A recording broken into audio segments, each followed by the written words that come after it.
સદગુરુનાથ મહારાજ કી જય। સૌ મિત્રો તમને બહુ જ પ્રેમથી હાર્દિક સ્વાગત કરું છું। શ્રુતિનું એક વાક્ય છે બહુ સરસ, એ મને બહુ ગમ્યું, એટલે એના માટે આપણે થોડીક ચર્ચા કરીશું। વિષય થોડોક અઘરો લાગે તો પણ સમજવા પ્રયત્ન કરશો તો તમને મજા આવશે। એકમેવ અદ્વિતીયકમ, આ શું છે? શ્રુતિનું એક વાક્ય છે। એક એવમ અદ્વિતીયકમ, સંધિ છેદ કરીએ ને આપણે તો આવી રીતે એનો વિચાર થાય। એક એવમ અદ્વિતીયકમ। હવે શ્રુતિમાં સામવેદના છાંદોગ્ય ઉપનિષદમાં શ્વેતકેતુ વિદ્યામાં ઉપદેશ આપેલો છે, જેમાં ઉદાલકે પોતાના પુત્ર શ્વેતકેતુ પ્રત્યે ઉપદેશ કરેલો છે। એ શ્વેતકેતુને કાલની વાસના હતી, દરેકને હોય। હવે આ જે વસ્તુ છે એ વિવેક બોધ કરાવવા માટે, સમજાવવા માટે શ્રુતિનું આ વચન છે। શું કહે છે? આખું વચન: સદૈવ સૌમ્યદેમગ્ર આસીદેક એવમ અદ્વિતીયમ બ્રહ્મ। હે સૌમ્ય, પ્રથમ એટલે સૃષ્ટિ પહેલાં આ જગત સત હતું। સત એટલે ખબર છે? જે ત્રણેય કાળમાં હોય ને એને સત કહેવાય। એટલે આ બ્રહ્મરૂપ હતું। શું? આ જગત। બહુ સમજ એવી વાત છે। તે બ્રહ્મ એક અને અદ્વિતીય જ છે, આ બોધ કરાવવાનો। એટલે ત્રણેય એટલે ભૂત, ભવિષ્ય અને વર્તમાન, ત્રણેય કાળમાં બાધરહિત છે। તેથી એ નિત્ય છે એમ સિદ્ધ થાય છે। હવે આપણે આ વાસ્તવિકપણાથી વિચાર કરીએ તો શું? જેમ સર્વ જગત પરબ્રહ્મમાં કલ્પિત છે, કલ્પિત છે ને, અનુભવ કર્યો તો ખબર પડે કલ્પિત છે। આ તમે રોજ આ દૈનિક જે આ બધું અનુભવો છો જગતમાં, એક દ્રષ્ટિએ શાંતિથી આત્મા આંખો બંધ કરીને વિચારો, કલ્પિત છે।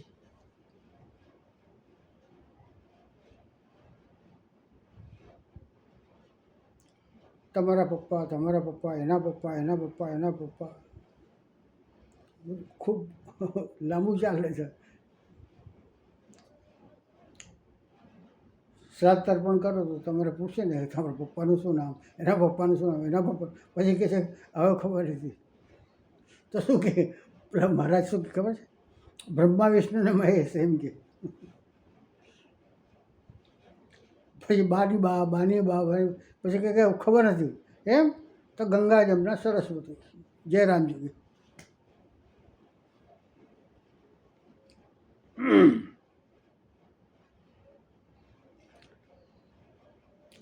હવે આપણે વાસ્તવિકપણાથી વિચાર કરીએ। જેમ સર્વ જગત પરબ્રહ્મમાં કલ્પિત છે, તેમ કાલ પણ પરબ્રહ્મમાં કલ્પિત છે।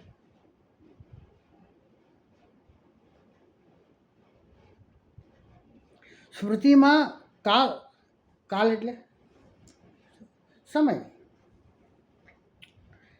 પરબ્રહ્મ રૂપ કહે છે। સૌથી જબરદસ્ત તાકાતવાળો કોણ? તો કે સમય। समय समय बलवान है।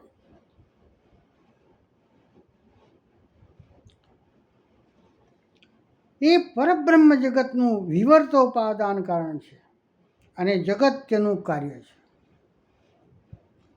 વિવર્તોપાદાન કારણ, આ નવું શબ્દ સમજાય. રજ્જુ સર્પની વાત મેં ઘણી વાર કરી. ત્યાં આગળ એક રજ્જુ એટલે દોરડી, એ પડી હતી, પણ થોડીક દૂર પડી હતી. એ દૂરથી એને છે ને જોયું તો એ એવા આકારમાં પડી હતી કે એને સર્પનો ભાસમાન થયો. પાછું એની અંદર પ્રતિબંધ શું હતો? અંધકાર હતો.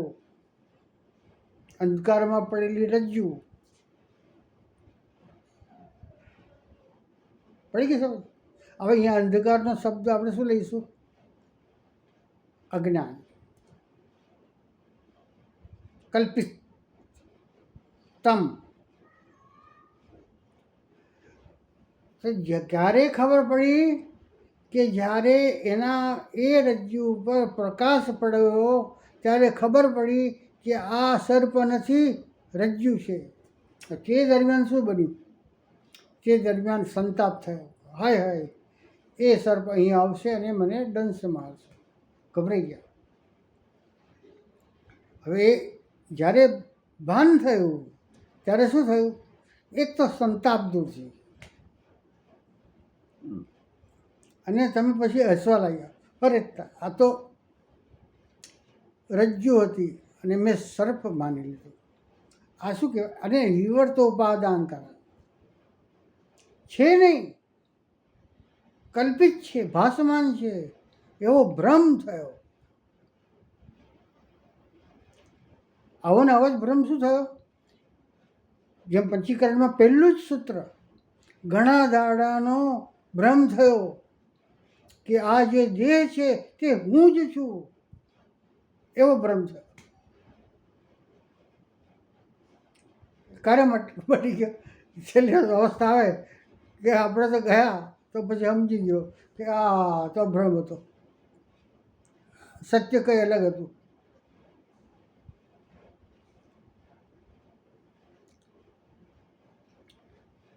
એ પરબ્રહ્મ મન અને વાણીથી પણ જાણી શકાય તેનું કાર્ય છે. એ પરબ્રહ્મ મન અને વાણીથી પણ જાણી શકાય તેવું નથી, એવું શ્રુતિ વચન છે. હવે જો ઉત્પત્તિની પૂર્વે આ જગત મિથ્યા જ હતું. મિથ્યા એટલે શું ખબર છે? સત પણ નહીં, અસત પણ નહીં. હમણાં હું આ તમને પ્રવચન કરું, એમાંથી ઘણા માણસો એવું કહેશે કે શું હું તમને હું આ સાંભળું છું એ બધું કલ્પિત છે? કલ્પિત, ખોટું છે. 100% ખોટું, કલ્પિત છે.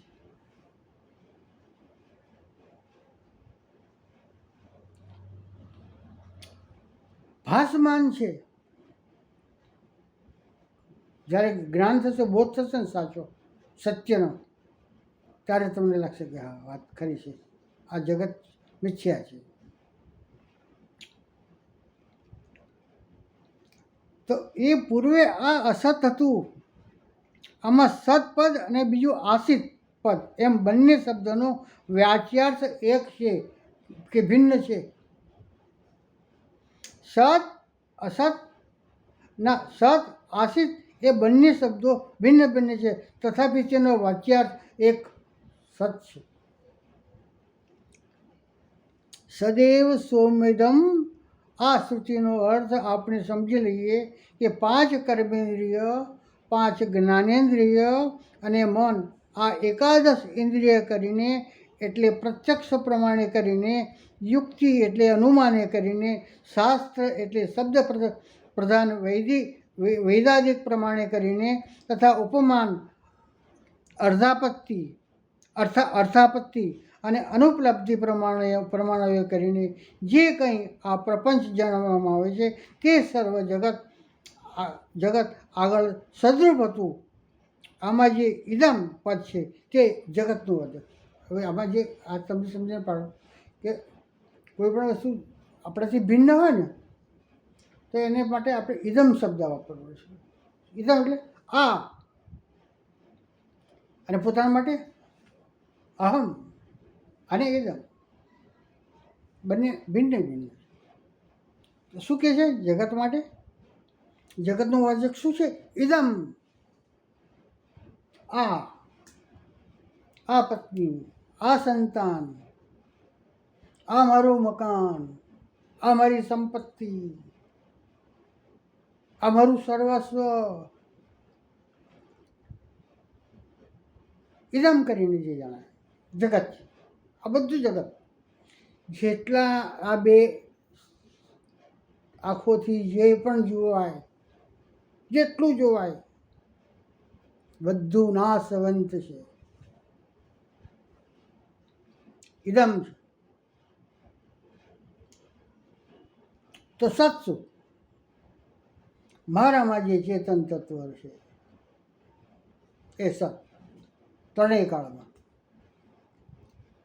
અને જ્યારે તત્વ આમાંથી ખસી જાય ત્યારે એ સર્વવ્યાપી બનીને બ્રહ્મની અંદર સમાવિષ્ટ થાય છે.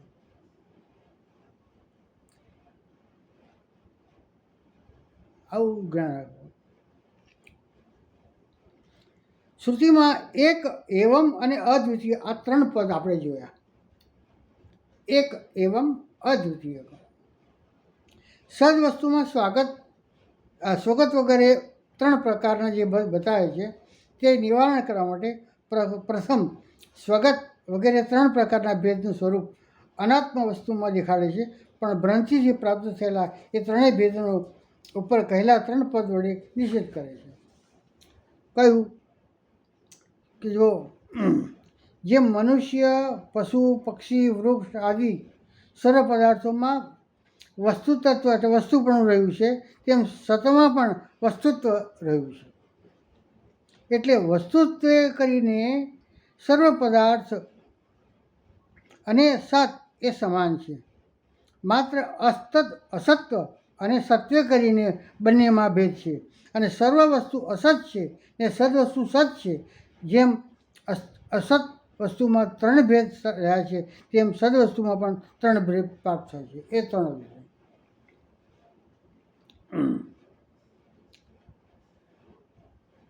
હવે જેમ મનુષ્યમાં હાથ, પગ, નાસિકા, કર્ણ આદિ અવયવ નિરૂપિત સ્વગત ભેદ છે, તેમ સદવસ્તુમાં સ્વગત ભેદ નથી. સ્વગત ભેદ સમજ પડે. મારું નામ શું છે? નલિની. બતાવવામાં કઈ છે નલિની? કે આ રહ્યો, આ રહ્યો, આ હાથ છે એ નલિન છે, આ કાન છે એ નલિન છે, નાસિકા છે એ નલિન છે, આ મસ્તક છે એ નલિન છે, આ પગ છે નલિન છે. ક્યાં છે?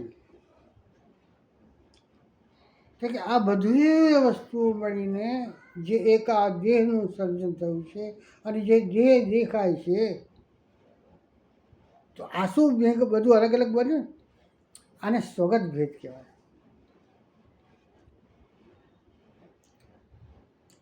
હું વૃક્ષો એક શબ્દ હું કહું કે વૃક્ષો તો લીમડો, પીપળો, આ તે બધું કહીએ, પણ આમાંથી ફક્ત પીપળો એમ કહું તો એ સ્વગત ભેદ. એટલે છે વૃક્ષો, ઘણા બધા વૃક્ષો છે, એ જાતિ ભેદ છે, વૃક્ષ જાતિ. હવે એની અંદર એ પીપળાનું પાન, એની ડાકળી, એનો સ્વગત. આવું આમાં છે. તો સદવસ્તુમાં સ્વગત ભેદ નથી. સદવસ્તુ એટલે શું? કે ત્રણેય કાળમાં છે, એમાં કોઈ ભેદ ના આવે. જીવ, આત્મા, પ્રાણ, આ બધું ભેદ નથી, મૂળ બ્રહ્મ છે. તમે એવા કર્મો કર્યા એટલે તમે તમારા કર્મને ભોગવવા માટે તમારે એ તમે જે આત્મા જે તત્વ હતું, કયું ચૈતન્ય તત્વ, એ અધિષ્ઠાન એ પાપ પુણ્ય ભોગવવા માટે દેહમાં આવ્યું એટલે એને આત્મા કહ્યો. હવે એની અંદર પણ પાછું તમે આ મારું ને આ તારું,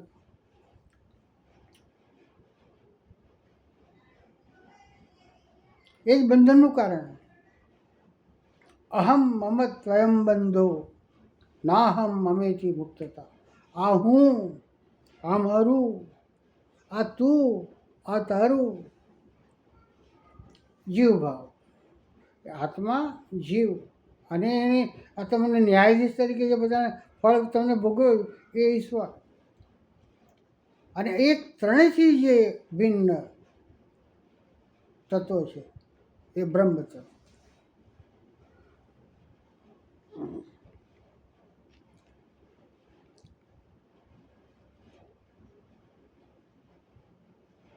હવે સદવસ્તુના અવયવો નથી. મેં હમણાં એટલા માટે કહ્યું કે સદવસ્તુ છે ને એના અવયવો ના આવે. બ્રહ્મ એટલે બ્રહ્મ, ફક્ત એનું સ્વરૂપ શું? સચ્ચિદાનંદ. સદ એટલે ત્રણેય કાળમાં છે, ચિત્ત એટલે પ્રકાશિત છે, આનંદ સ્વરૂપ છે. પ્રાપ્ત થઈ જાય એટલે બસ અતિશય આનંદ.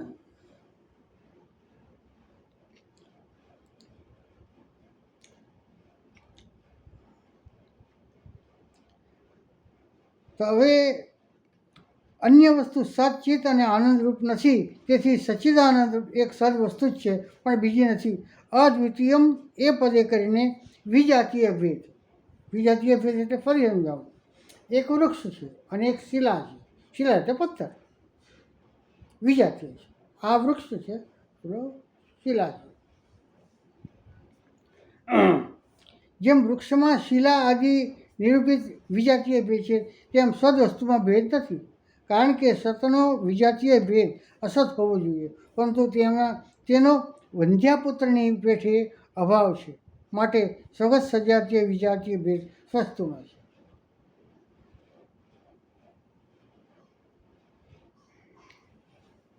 શબ્દ અહીંયા વાપર્યો, વંધ્યાપુત્ર. મનુષ્ય પિતા ક્યારે બને? જાણવા જેવું ક્યારે બને? જે સમયે એનો પુત્રનો જન્મ થાય તે સમયે એ પિતા બન્યો, ત્યાં સુધી નહીં. માતા એવું જ, માતા ક્યારે બની?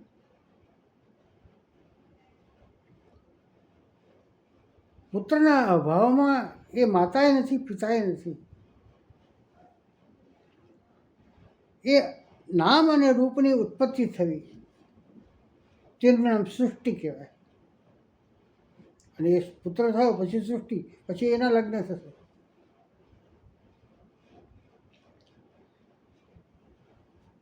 સૃષ્ટિની પહેલો કેવળ અદ્વિતીય સદવસ્તુ જ હતી. તે વખતે નામ કે રૂપ નહોતા. સૃષ્ટિ જેમ ઘટ પટ આદિ ઉપાધિના ભેદથી સદવસ્તુનો ભેદ ભાસે છે ખરો. ઉપદેશ કરતા એ કહે છે કે હે અર્જુન, મનની ઉપરતીમાં સાધન તે ધૈર્યવાળી બુદ્ધિ છે. માટે તે બુદ્ધિથી ત્વરા ન કરતા ધીરે ધીરે મન ઉપર મને પામે તેવો પ્રયત્ન કરવો. ઉપરમ એટલે નિસંગ બનવું, ઉપરામ થવું. ઉપરામ એટલે આનાથી આ જે એ વસ્તુ છે એનાથી દૂર થઈ જવું, એને ઉપરામ કહેવાય. તો એ જ્ઞાન સાથે આ એકમેવ અદ્વિતીયકમ સમજવાનું છે. અને લાગે છે કે તમને આ સરસ સમજણ પડી ગઈ છે. એટલે તમને જો ગમે તો લાઈક કરજો, ના ગમે તો ડિસલાઈક કરજો, કેમ કે આત્મજ્ઞાનની વસ્તુ છે. અને નવા હોય તો સબસ્ક્રાઈબ કરજો. ફરીથી આપ સૌનું સપ્રેમ સ્વાગત કરું છું. સદગુરુનાથ મહારાજ.